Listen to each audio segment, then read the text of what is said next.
우리 김철현 교님이 조금 전에 와서 경연을 하셨는데, 김철현 교님이 그 아들 요한이를 데리고 김제로 왔어요.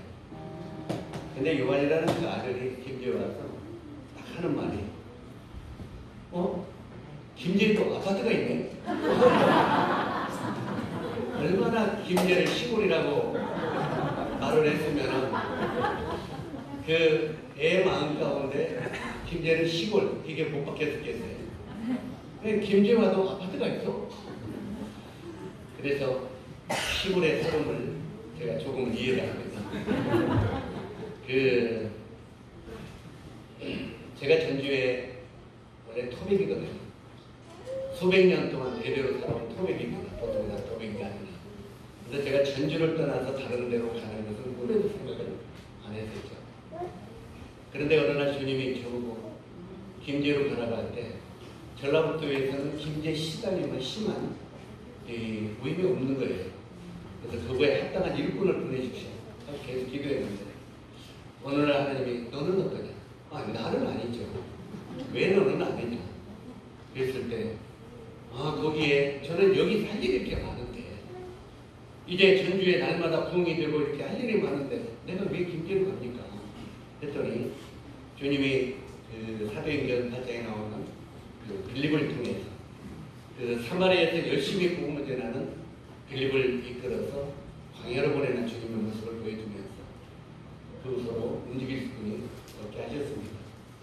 그래서 그때 이제 한 형제를 같이 데리고 가면서 제가 이제 한 5, 6년 정도만 김제에 있다가 전주로 되돌아가려고 했습니다. 5, 6년 되면은 모임이 하나 쓰지 않겠냐. 그러면 형제가 이제 이걸 맡았으면 좋겠다. 그리고 나는 이제 전주 쪽으로 어떤 이것을 돌아가려고 했는데 그 형제가 3년을 못 버티고 다른 곳으로 가버렸어요. 그래서 어쩔 수 없이 그 자리에 못 받고 있는 것이 벌써 30년이 흘렀습니다. 참 세월이 빨랐더라고요. 그 30년 동안 섬기면서 그 시골의 어려움, 지방교회의 어려움 이것들을 많이 느끼고 경험을 하게 됐습니다. 오직 하면은 김제에서 영혼들이 구원받는 역사를 쭉 이렇게 보니까 구원받고 침례받고 하는 데가 300여 명이 넘더라고요. 그동안. 그런데 다 떠나고 남는 식구는 없더라고요. 그래서 그런 걸 보면서 지방의 교회가 어렵구나. 그러면서 제 마음 가운데 오직 했으면 앞으로 1시간 거리에는 천도 없다. 이렇게까지 곳을 배웠겠습니다. 1시간 거리 안에 천도 없다 했더니 전주, 이리, 군산 좀 다 걸리더라고요. 그래서 그때부터 조금 모임에 도전을 했는데 그래도 뚫고 나가는 사람은 못 찾겠더라고요. 그래서 일꾼들이 지방에서 한 가정이나 한 성도들이 도시로 빠져나가는 걸 볼 때 온몸이 얼마나 찢어지는 것 같고 아픈 건지 아마 도시에서 사역하는 데인들은 모를 겁니다. 그래서 우리 황산의 우리 김석태의 신령은 조금이나마 이해를 합니다. 그 얼마나 많은 식구들이 빠져나가면 한참 그 식구들이 빠져나간 뒤에 가만히 예배당에 앉아서 눈물을 흘렸겠습니까? 저도 그런 적이 한 번도 보지 아니었기 때문에 이제 그 한 지체가 떨어져 나가는 아픔 이런 것을 느끼면서 지방에 그 어렵게 일하는 일꾼들을 위하여 우리가 기도하지 않으면 안 되겠다는 생각을 하게 되고 그로 말미암아 주님께서 1년 반 전에 국내 선교 후원회를 발족하게 하시고 이제 그 지방의 어려운 일꾼들을 돕는 일을 조금씩이라도 할 수 있게 해주신 주님께 감사를 드립니다. 제가 아픔을 경험했기 때문에 아픈 사람들의 심정을 알게 되더라고요. 제가 아마 전주에서만 있었으면 그걸 몰랐을 겁니다. 아마 지금쯤 큰 대형 교회를 가지고 우쭐하고 살았겠죠. 내가 뭔가 다 한 것처럼. 근데 그것이 모든 것이 착각이었고 하나님이 하신다는 것을 기억하게 됩니다. 이제 오늘 마지막인데 제가 좀 길게 하면은 지겹다고 할 것이고, 너무 짧게 하면은 어떻게 저렇게 끝장도 안 내고 끝나나 이렇게 할 것이고. 그래서 이래도 저래도 고민이 많습니다. 그래도 마지막이니까 1시까지는 밥을 먹어야 될 것 같고, 그전에는 끝내야 되겠다 생각을 합니다. 그래서 오늘 황산교회에 3가지 교훈을 드리려고 하는데, 2가지는 잘라내고 1가지 교육만 하려고 합니다. 오늘 먼저 교절하신 형제님들이 대부분 반복했기 때문에 그것을 반복하고 싶지는 않습니다. 먼저 제 마음 가운데 3가지 교훈을 하기를 원했는데, 그 교훈은 정말 하나님의 교회에서 확실한 구원관이 있어야 돼요. 그리고 2번째는 확실한 교회관이 있어야 돼요. 그 다음에 3번째는 확실한 예배관이 있어야 돼요. 교회가 구원관과 교회관과 예배관이 없다면 아무것도 아니죠.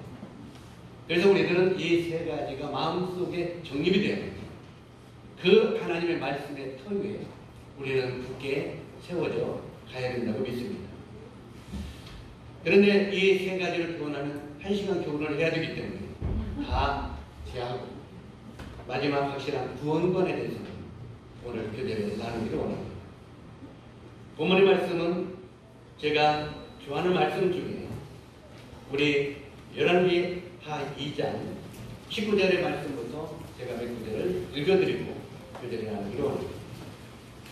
여기 보면 엘리사의 기적이라고 써있는데 이런 말씀이 있습니다. 그 성읍 사람들이 엘리사에게 말하되 우리 주인에게 주인께서 보시는 바와 같이 이 성읍은 위치는 좋으나 물이 남음으로 토산이 익지 못하고 떨어지니라. 엘리사가 이르되 새 그릇에 소금을 담아 내게로 가져오라 하매 곧 가져옵니다.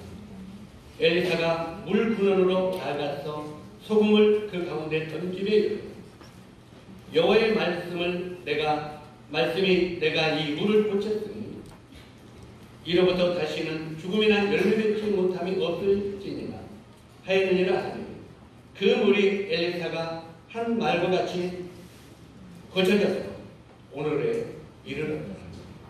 아멘.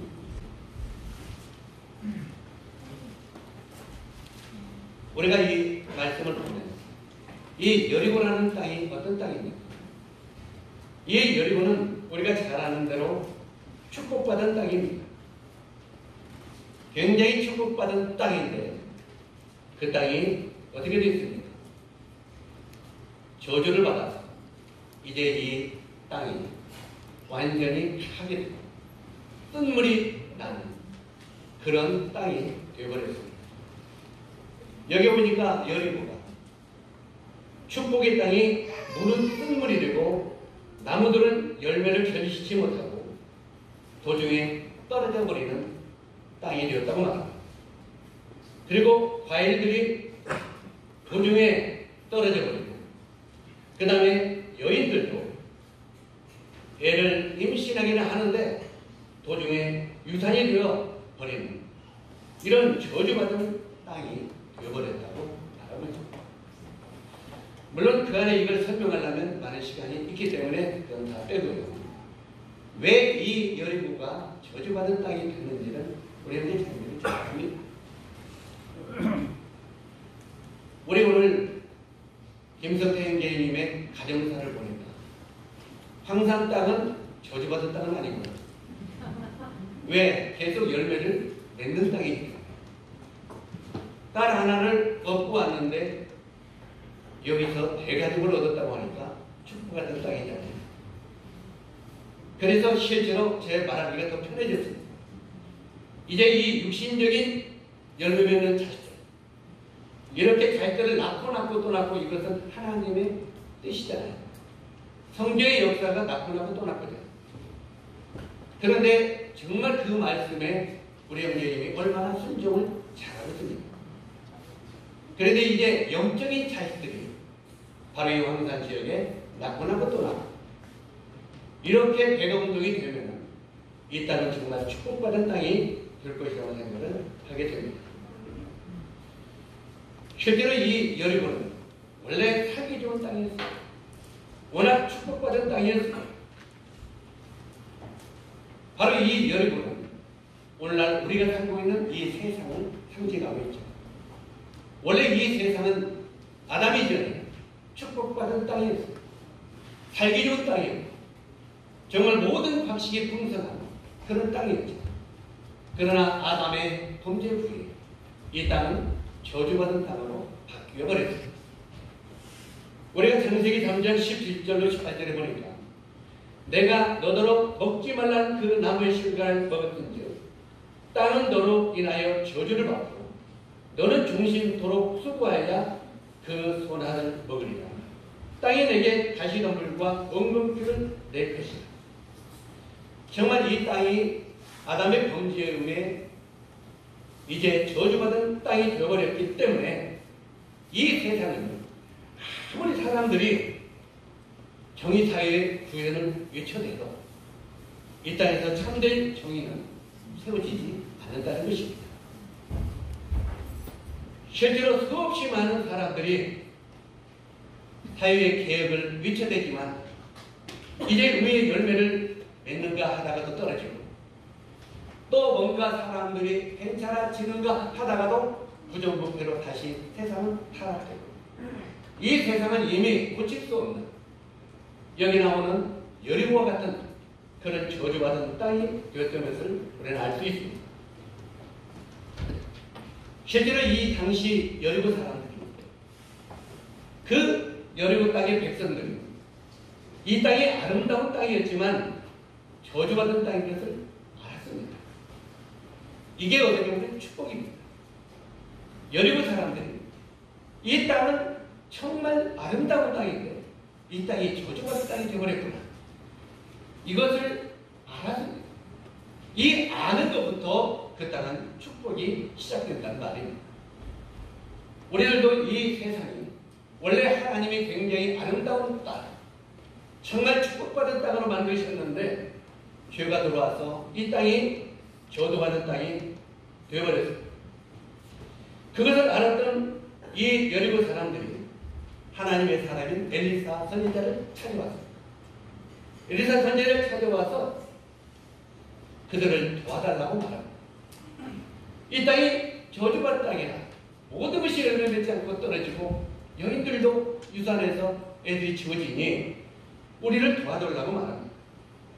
여기 이 말씀을 볼 때 이 여리고가 세상에 저주받은 땅이라면 세상 사람들이 여보세요. 당신은 하나님을 믿는 사람이라며 그러면 이 땅이 왜 이렇게 정의사회의 구현을 외쳐대도 이 땅은 이렇게 계속 저주받고 부정부패가 난무합니까? 대체 어떻게 됩니까? 하고 우리들을 찾아와서 물어보는 사람들이 우리는 되어야 됩니다. 그것이 교회 아닙니까? 교회는 세상의 빛입니다. 이 빛을 등경 위에 두고 많은 사람들이 그 빛을 바라보면서 하나님 우리가 빛의 자녀인 것처럼 그 빛 대신 하나님을 깨달아 알게 하라고 성경을 말합니다. 그런데 이 하나님의 교회가 빛의 역할을 못하면 어떻게 그 타락된 세상 사람들이 우리를 찾아와서 우리가 어떻게 하면 구원받을 수 있는가, 어떻게 하면 우리가 정의를 구현할 수 있겠는가, 이런 것을 물어볼 수 있게 되는 겁니다. 여기 나오는 이 여리고 사람들, 하나님의 사람인 엘리사에게 와서 그 사실을 물어봤습니다. 적어도 이 교회에게 이런 어려움들을 물어보는 그리스도의 향기가 나타나야 됩니다. 오늘날 정말 제 신념 속에는 오늘날 이 하나님의 교회가 너무 이 세상에 더럽고 타락된 그 속에 휩쓸려 버렸어요. 그들과 같이 정의를 잃어버리고 부정부패가 교회도 많이 가게 실제로 이 교회가 빛이 없다는 것입니다. 교회가 빛이 없으니까 사람들이 교회를 찾아와요. 어떻게 우리가 돈을 받을 수 있습니까? 물어보는 사람이 없다는 거죠. 왜? 누구나 오나 똑같은, 죄송합니다. 제가 가끔 세상 이야기가 튀어나오는 너희나 우리나 똑같은 놈이지. 이런 소리들이 세상 사람들이 하는 거예요. 이것이 구원받은 그리스도인들의 삶에 대해서는 아니 되겠죠. 적어도 내가 정말 믿기 싫은데 당신을 보니까 당신이 있는 하나님이라면 내가 좀 믿고 싶다. 적어도 그리스도인들이 이런 향기를 나타내는 간증이 있어야 되지 않겠습니까? 정말 우리는 그런 간증을 나타내지 못하는 이 마지막 삶을 살 때 어떻게 보면 이게 하나님의 비밀입니다. 여기 지금 여리고 사람들은 그 땅이 저주받은 이것 때문에 굉장히 어려움을 느끼고 하나님의 사람인 엘리사에게 찾아와서 어떻게 하면 이것을 고칠 수 있냐고 상담하고 있는 것을 보게 됩니다. 그때 여기에 20절에 보면 하나님의 사람인 엘리사가 그렇게 말합니다. 엘리사가 가로되 그 그릇에 소금을 담아가지고 내게 가져오라. 뭘 담아가지고 오라고요? 소금을 담아가지고 오라고 했어요. 물이 나쁜데 왜 소금을 담아가지고 오라고 했습니까? 여러분의 지금 쓴물이 나오는데 왜 소금을 가지고 오라고 했겠습니까? 우리가 성경을 읽어보면 성경의 민수기 18장 19절에 보면 이는 여호와 앞에 너와 내 후손에게 변하지 않는 소금의 언약입니다. 소금은 하나님의 말씀이며 소금은 세상의 어둠에 빛을 비치는 복음입니다. 그래서 바로 이 복음을 비춰야 된다고 하는 하나님의 뜻인 것을 알 수 있습니다. 21절을 보니까 엘리사는 물의 근원으로 가서 그 소금을 던졌다고 말합니다. 그로부터 이 저주받은 여리고의 물이 묻히고 축복의 땅으로 바뀌었습니다. 이 저주받은 세상에 사는 모든 사람들은 죄로 말미암아 더러워졌고 그 다음에 많은 사람들이 지옥으로 떨어질 수밖에 없는 것이 현실입니다. 그렇다면 나의 백성이 된 하나님의 백성이 된 교회들은 이제 어떻게 살아야 되겠느냐 하는 것입니다. 올해는 입으로 마지막 시대라고 말로는 많이 합니다. 정말 이 세상이 마지막 시대라고 말로만 할 게 아니라 우리는 마지막의 삶을 실제로 살아야 된다고 믿습니다. 우리가 말로는 천장에서 갖는다고 말로는 별말 다 하죠. 하늘 가서 믿음으로 별도 따옵니다. 그런데 행동으로는 이웃집에 돌 하나도 주워올 힘이 없습니다. 이게 현실의 우리들의 마음입니다. 이 어두워진 세상에 소금을 던져라. 바로 이 소금은 생명의 근원되는 복음인 것을 우리가 알 수 있습니다. 21절에 여호와의 말씀이 내가 이 물을 고쳤습니다. 저는 요즘에 우리 모임에 대해서 참 부끄러움을 느낍니다. 왜냐하면 직접 거론하기가 그렇습니다. 어떤 교회, 구원 바라보는 어떤 교회 사람들이 우리 교회에 이렇게 거기서도 어려움이 되니까 와서 생활하는 사람들이 많이 있다고 들었습니다. 이곳에 있는 그 교회에도 그 사람들이 와서 처음에 굉장히 열심을 내더라고요. 그런데 어느 날 이 사람들이 하나둘 다 떠나버린다. 왜 떠나니까 이 교회에 오니까요. 복음으로 삶을 가르치기는 하는데 죽은 교회 같아요. 우리 교회를, 이 하나님의 교회를 죽은 교회 같다고 합니다.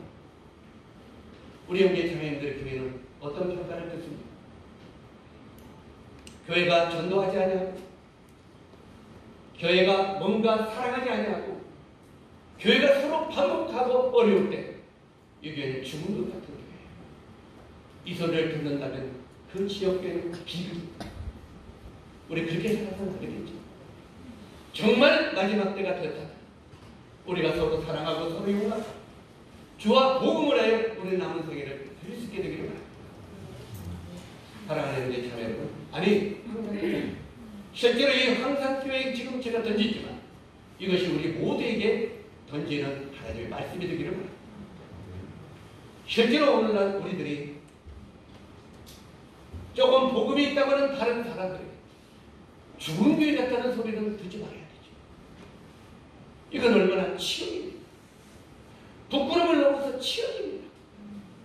어떻게 구원받고 새 생명을 얻은 하나님의 교회들이 죽은 교회 같다는 소리를 듣고 마지막에 살아야 되겠느냐. 저는 이 소리를 들을 때마다 마음속에 눈물이 있습니다.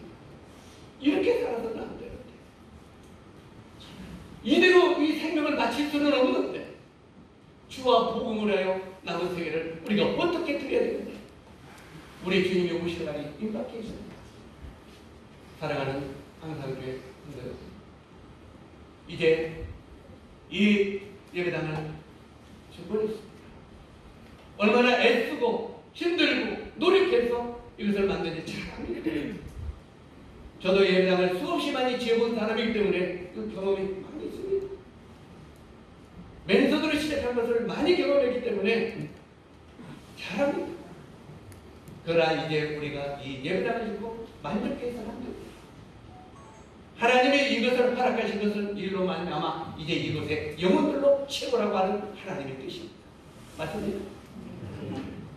적어도 우리 항상 교회 성도 여러분, 제 주머니처럼 이렇게 항상 전도기가 끊이지 않기를 바랍니다. 항상 만나서 하루에 몇 명이라도 선택을 주고 그들을 주님 앞에 인도할 수 있는 이것이 우리 삶이 되어야 된다고 생각합니다. 여기에 소금을 내게 가져와라. 이것을 그 쓴물에 던져 그 물이 깨끗하게 주의 복음이 썩어가는 이 항상 여기가 무슨 죄예요? 고아읍이 어떤 면이 이 지역에 이 생명의 복음이 계속 뿌려졌어요. 생명의 소금이 뿌려져서 영혼들이 새 생명을 얻는 항상 교회가 되기를 기대합니다.